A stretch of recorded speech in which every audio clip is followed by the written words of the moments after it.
Bon dimanche à vous tous pour l'évangile du dimanche. Et au micro, c'est Père Baldo Alagna. Nous sommes au sixième dimanche de Pâques. L'évangile d'aujourd'hui qui nous est présenté est l'évangile de Jean 14, versets de 15 à 21. Nous voyons qu'aujourd'hui démarre justement une espèce d'attente de l'Esprit Saint. Nous voulons vraiment attendre la Pentecôte.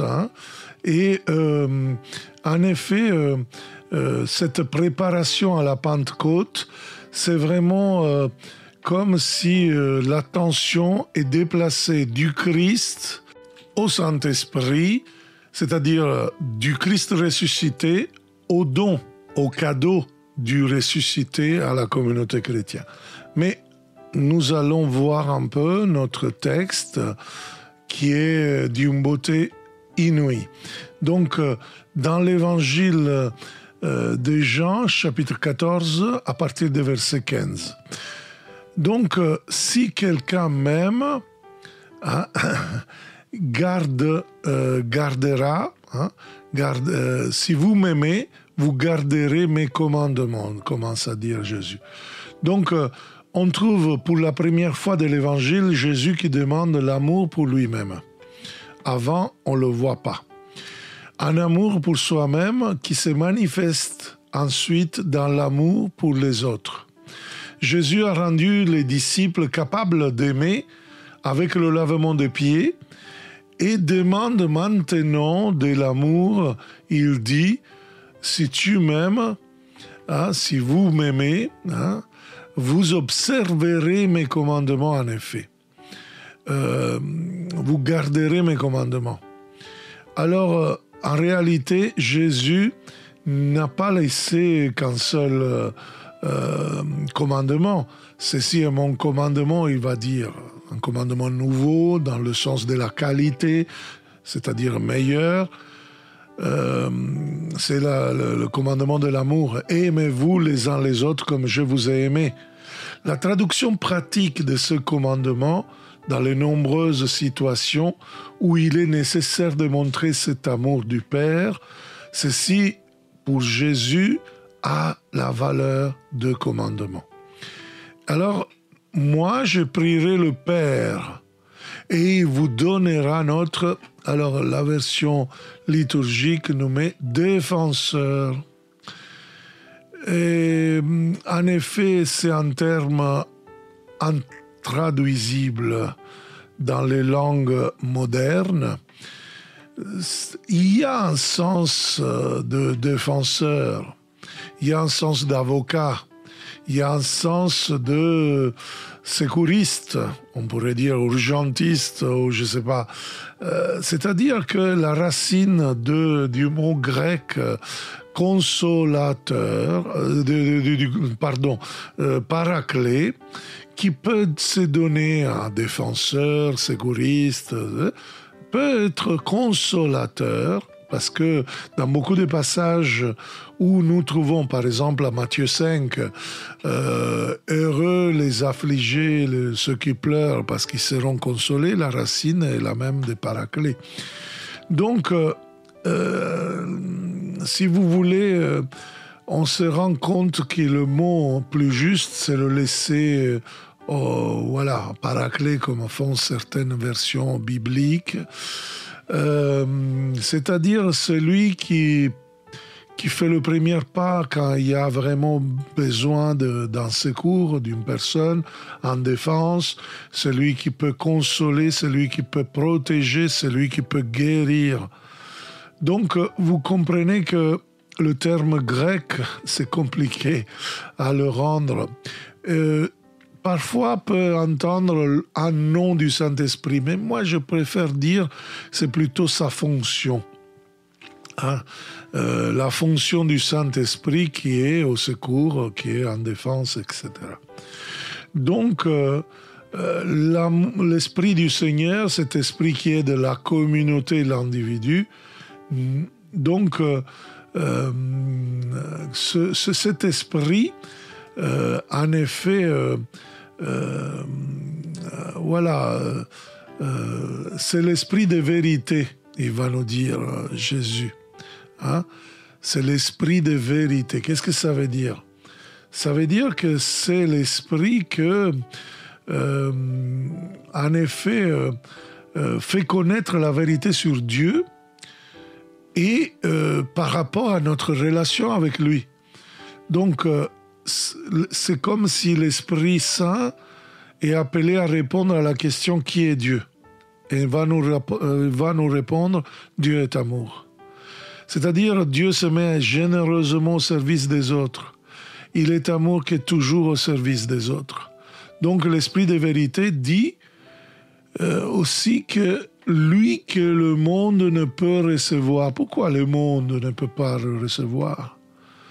Dans l'évangile de Jean, c'est le terme monde, c'est un terme théologiquement technique, c'est-à-dire que nous ne parlons pas de la création, nous ne parlons pas du planète de la Terre, mais du système injuste, en particulier de l'institution religieuse, de la religion, on pourrait dire, faite à manière pour soumettre les autres, pour se servir des autres, pour se servir de la religion selon ses bénéfices à eux-mêmes. Mais en effet, ces personnes, ce monde est trompeur. Donc, parce que l'esprit de la vérité est amour du Père, toujours en faveur des hommes, pas pour soi. Donc le monde, l'institution religieuse, le système injuste, etc., qui s'oppose justement à Dieu, pense plutôt à sa convenance, pense à soi. Le bien et le mal sont selon la convenance, selon les privilèges. C'est pourquoi il ne peut pas le recevoir. Et la parole nous dit, justement, car il ne le voit pas et ne le connaît pas. Ce manque de connaissance sera l'accusation selon selon laquelle, tout au long de l'évangile de Jean, Jésus s'adressera précisément aux chefs religieux, quand il va dire qu'il y a eux, parmi vous, il y a quelqu'un que vous ne connaissez pas. Jésus assure aux siens, vous le connaissez, hein, vous le connaissez, donc vous le connaissez car il demeure auprès de vous et il sera en vous. Ici, Jésus insiste que la présence de l'Esprit demeure sur la communauté. L'Esprit est descendu sur Jésus, reste sur Jésus. L'Esprit qui descend sur la communauté, il demeure sur la communauté. Il sera avec vous et sera en vous. Donc voici l'assurance à la communauté. Je ne vous laisserai pas orphelin. L'orphelin dans cette culture au temps de Jésus, mais je dirais même d'un point de vue psychologique aujourd'hui, c'est la personne sans protection, sans personne pour s'occuper d'elle. Jésus assure qu'arrivera celui qui viendra à toi et viendra le jour de la mort de Jésus, il commencera à venir. Donc, Jésus, il nous assure que à travers cette mort, il va être toujours plus proche de nous. Regardez qu'est-ce qu'il dit. D'ici peu de temps, le monde ne me verra plus, mais vous me verrez vivant. Vous voyez donc que la mort de Jésus ne sera pas une absence, mais une présence, pas une distance, mais une proximité encore plus forte. C'est pourquoi ce système injuste avec la mort de Jésus ne le verra plus. Mais la communauté le verra. Bien sûr, Jésus ne parle pas de la vue physique, mais je dirais la vue mystique, la vue intérieure, profonde, spirituelle qui concerne la foi. Car dit Jésus, hein, et vous vivrez aussi. En ce jour-là, vous reconnaîtrez que je suis à mon Père et vous êtes à moi. Vous voyez, les termes grecs de vie, hein, vivant, vivre, ce n'est pas simplement une vie biologique, mais le grec a des nuances qui est en effet très compliquées à rendre en langue moderne, parce que en effet, une plante, la vie biologique, normalement, pour grandir, doit être nourrie. Mais les termes, le sens utilisé ici, nous voyons que Jésus dit presque qu'il y a une autre vie, une vie profonde intérieure qui reste pour toujours, qui grandit pas en se nourrissant, mais en nourrissant les autres. Donc ceux qui dirigent leur vie en la donnant comme nourriture pour les autres sont en harmonie avec le vivant, qui justement est vivant par excellence. Ce jour-là est le jour de la mort de Jésus, hein, c'est-à-dire le jour de la Pentecôte pour Jean. Jean, à différence de Luc, fait descendre le Saint-Esprit dans la communauté au pied de la croix. Ce jour-là, vous reconnaîtrez que je suis en mon Père et moi en vous, que vous êtes en moi et moi en vous. Jésus annonce ce qu'il développera ensuite dans le prochain chapitre, cette pleine communion, je dirais fusion de Dieu et de Jésus, de l'individu et de la communauté. Mais qu'est-ce que ça veut dire cela? Cette pleine fusion n'est pas qu'une communion, c'est vraiment dans la communauté des croyants, Dieu assume son visage humain et les hommes prennent le visage divin. Il y a donc cette communion entre Dieu et les hommes. Je dirais fusion parce que Dieu va habiter en eux. Et c'est un Dieu qui demande à être accueilli dans la vie des individus, à fusionner, à être en communion avec eux, à élargir sa capacité d'aimer et de faire de chaque individu et de chaque communauté le seul véritable sanctuaire, temple de son amour, de sa miséricorde, de sa compassion, rayonnant, manifestant l'agapé, l'amour total de Dieu. Donc, continuons notre texte. Celui qui reçoit mes commandements et les garde, donc l'évangéliste dit que les commandements sont de Jésus, pas de Moïse. Donc, mes commandements.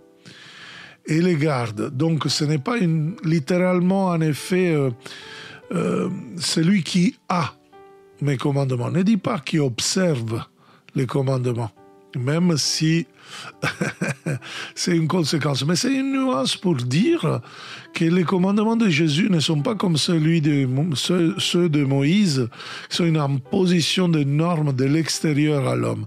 Mais c'est une énergie vitale, c'est un souffle vital intérieur qui manifeste, libère donc l'homme, qui rend aisé l'observance des commandements de Jésus. Donc, encore une fois, Jésus souligne que, plusieurs fois, qui sont les siens, pas celui de Moïse, et qu'il est justement les garde, hein, c'est lui-là qui m'aime. C'est un amour qui ne diminue pas l'homme, qui ne le rend pas esclave, mais lui donne justement son épanouissement, son véritable pouvoir, son autorité. Et la conclusion, c'est magnifique. Celui qui m'aime, hein, celui qui m'aime sera aimé de mon Père. Moi aussi je l'aimerai et je me manifesterai à lui. Donc vous voyez, il y a une dynamique, il y a un mouvement d'amour, je dirais, avec les latins circumcessio. Comme dans la Trinité, il y a une dynamique d'amour du Père vers le Fils. Comme ça, du Père et du Fils, par l'Esprit Saint, arrive à la communauté des croyants, à l'individu, que se manifeste justement disciple de Jésus et qui devient prophète, capable de manifester par sa vie, par son témoignage, par son annonce, la présence même du Seigneur. Ça, c'est magnifique. Et ça, c'est vraiment ce que je disais au début, une bonne préparation à la Pentecôte, à cette fête qui arrivera dans quelques jours. Nous sommes au 6e dimanche de Pâques. Et justement, ce chapitre 14, il nous a dit, dans les paroles de Jésus, la promesse de Jésus, qu'il va nous donner, il va nous faire ce cadeau du Paraclet. Donc, pour moi, j'aimerais bien faire une réflexion théologique sur ce qu'on vient de commenter. Dans la première lecture, justement, Jésus, justement, dans le livre des Actes, au chapitre 8, nous a justement, ce récit nous a justement parlé de la venue de l'Esprit Saint dans la communauté chrétienne qui s'est formée en Samarie pour la prédication de l'apôtre Philippe. Et nous voyons vraiment ce passage que les apôtres, ils vont en poser les mains et ceux qui ont reçu la prédication, ils reçoivent le Saint-Esprit. Le Saint-Esprit vient là où est accueillie la parole de Dieu. On le voit partout, même parmi les païens au chapitre 10 des Actes des Apôtres. Donc, dans l'intention de l'Église qui nous donne ces lectures dans ce 6e dimanche de Pâques, veut nous préparer à attendre, à désirer, même nous, la venue de l'Esprit Saint à Pentecôte. Nous avons un événement, par exemple, au sud de Paris, à Dourdan, à Notre-Dame de Luy, si vous êtes intéressé, pour recevoir ce que nous appelons dans le mouvement du renouveau charismatique le baptême dans l'esprit. Et vous pouvez vous inscrire dans le site emmaüs-com.center dans les événements à venir. Mais revenons à notre réflexion. L'Esprit Saint vient là où est accueillie la parole. Qui est l'Esprit Saint? C'est normalement qui a fait une bonne préparation catéchétique va répondre la 3e personne de la Trinité. Et c'est juste. Mais parfois, si je dis oui, alors, avec ça, parfois on s'arrête. On a dit tout de lui. Mais c'est vrai, c'est une personne. Et si c'est une personne, est-ce que nous la connaissons? Est-ce que nous avons une relation avec lui? N'est pas simplement une force impersonnelle de Dieu, un souffle créateur comme pensait l'Ancien Testament. Ce n'est pas le souffle de l'homme, le principe divin en lui, c'est beaucoup plus. Ce n'est pas simplement la matière dont est fait Dieu, comme ils pensaient les philosophes stoïques grecs. Le Christ, vraiment, nous donne le Saint-Esprit qui est envoyé, qui vient, qui habite. Donc, Paul, dans toutes ses lettres, a précisé que justement, et en manière particulière, il nous dit que le Saint-Esprit, il vient à gémir avec des gémissements ineffables, mais tellement forts, parce que, en effet, il nous donne la possibilité devant des situations difficiles, à la place de nous plaindre, à la place de commencer à râler, de nous donner de ces gémissements que donne au Saint-Esprit la possibilité de nous donner des dons, des charismes, des possibilités de résoudre, de donner sens à notre situation difficile. Les théologiens nous disent justement que l'amour du Père et du Fils, c'est le Saint-Esprit. Un amour si fort, si réel, qui ne peut pas se terminer dans un mouvement transitoire dans l'âme, mais de construire une manière d'être C'est-à-dire il y a un aspect objectif et subjectif dans notre relation avec le Saint-Esprit. Les pères de l'Église ils parlaient d'hypostase, c'est-à-dire c'est un mot difficile pour dire que le Saint-Esprit est en soi Dieu, et c'est objectif. Ce n'est pas quelque chose qu'on peut discuter, c'est comme ça, c'est l'être. Et après, il est personne, hypostase est personne. Personne, ça veut dire relation, ça veut dire prosopon en grec, c'est-à-dire presque une masque que se fait regarder pour qui nous parle, qui amplifie la voix de celui qui la porte. Donc, c'est cette parole de Dieu qui nous fait accueillir le Saint-Esprit. Voilà qu'est-ce que c'est le Saint-Esprit. Mais si avec ça, nous avons dit tout de lui, nous n'avons encore rien dit. Chers frères et sœurs, en effet, depuis 2000 ans, c'est l'Éternel inconnu dans l'Église. Pourquoi ? Parce que, en effet, nous ne pouvons pas connaître qu'est-ce que c'est Dieu et l'Esprit Saint en soi-même, mais nous pouvons connaître qu'est-ce que c'est, qui est pour nous. Et ce que l'Esprit Saint est pour nous, Jésus nous l'a dit aujourd'hui, c'est le Paraclet, le défenseur, l'avocat, le protecteur, le secouriste, le consolateur. Pour Jean, c'est presque un nom, on pourrait dire, je préfère dire la fonction, qui nous parle, nous donne lumière, sagesse, conseil, intelligence. Vous serez revêtus, dit Luc 24, 48, c'est Jésus a parlé, vous serez revêtus de puissance d'en haut. Mais l'homme n'a pas besoin simplement de lumière pour voir et de force pour être à l'œuvre. A besoin aussi de consolation, a besoin de protection, comme des orphelins, non ? Son cœur est inquiet, dit saint Augustin, jusqu'à qu'il lui n'arrive pas. Il y a un très beau passage qui dit, saint Augustin, il met dans la bouche de Dieu, « Je suis le consolateur. Pourquoi tu crains les hommes qui meurent ?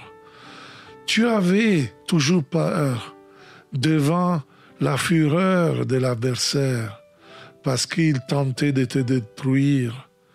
Mais où est maintenant la fureur de l'adversaire ?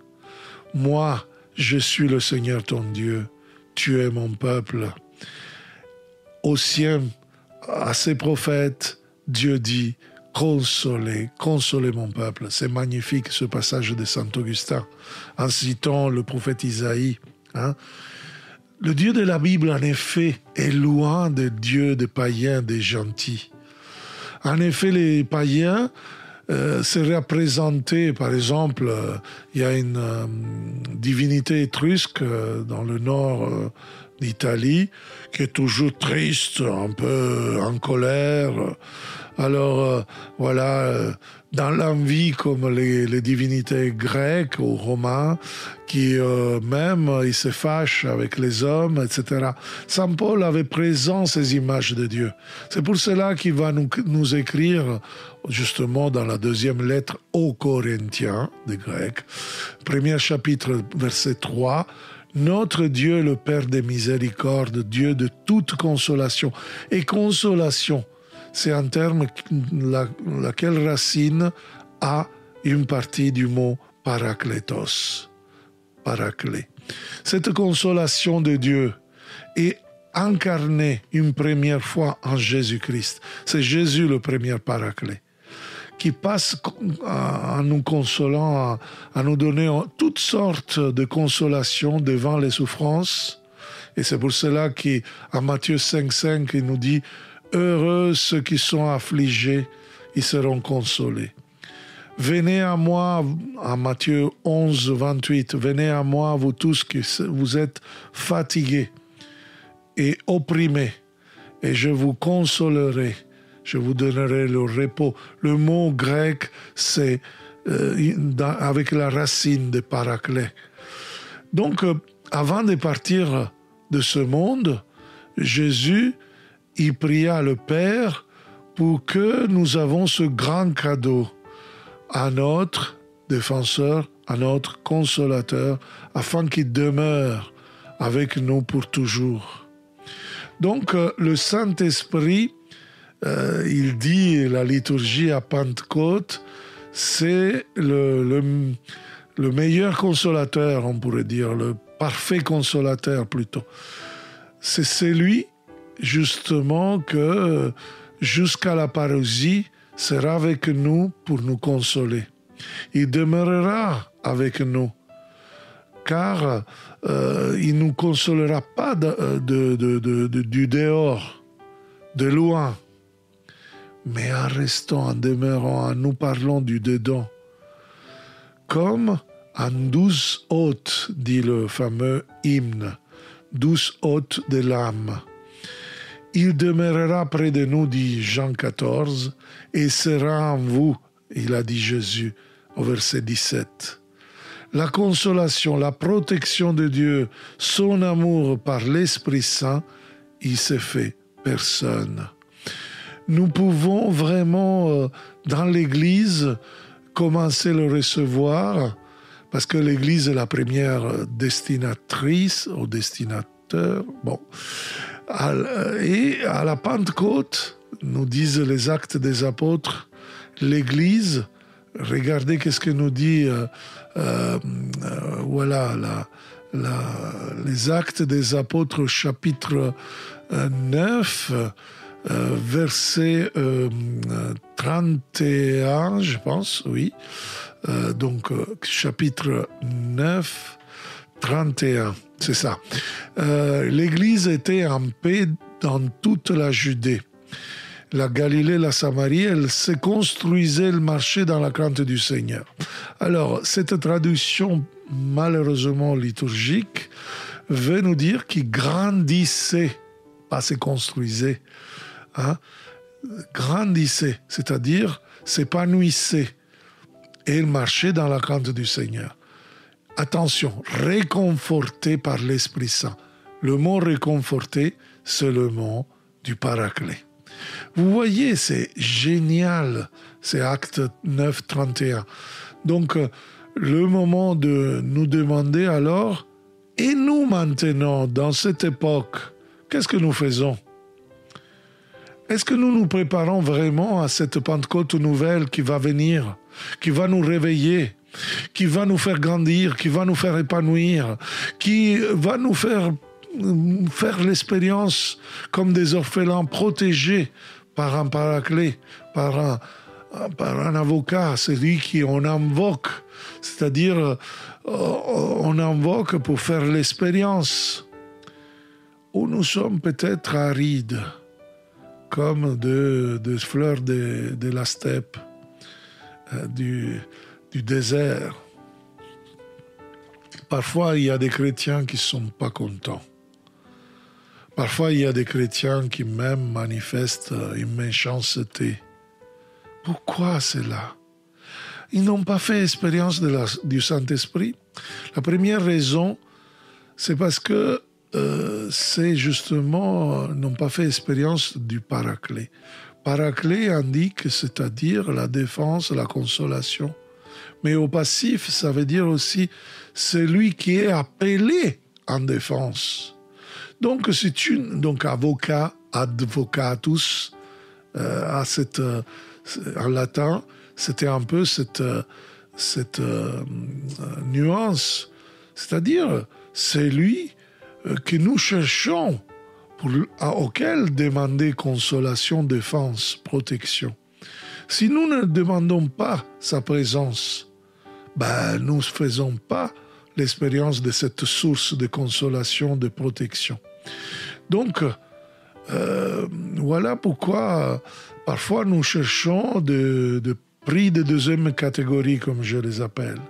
C'est-à-dire des citernes avec un trou, les richesses, des travaux ou des jobs qui nous épanouissent, comme si le travail il peut nous faire tellement contents. Les plaisirs de la vie parfois d'Internet, parfois des choses qui ne sont pas d'autre chose, comme dit l'apôtre Paul, c'est la chair. Oui, frères et sœurs, c'est la sarx, disait Paul. Alors l'unique confort, l'unique consolation, repos de l'âme vient du Saint-Esprit. La deuxième raison, nous le dit Paul en 2 Corinthiens, chapitre 7, verset 6, Dieu console les humbles. C'est-à-dire que les superbes sont imperméables à la tendresse, à la miséricorde, à la protection de Dieu. Et Dieu les regarde de loin. Donc Dieu ne peut pas habiter, ne peut pas venir, ne peut pas être invoqué parce que le superbe, il est autosuffisant. Ah, moi, je me débrouille.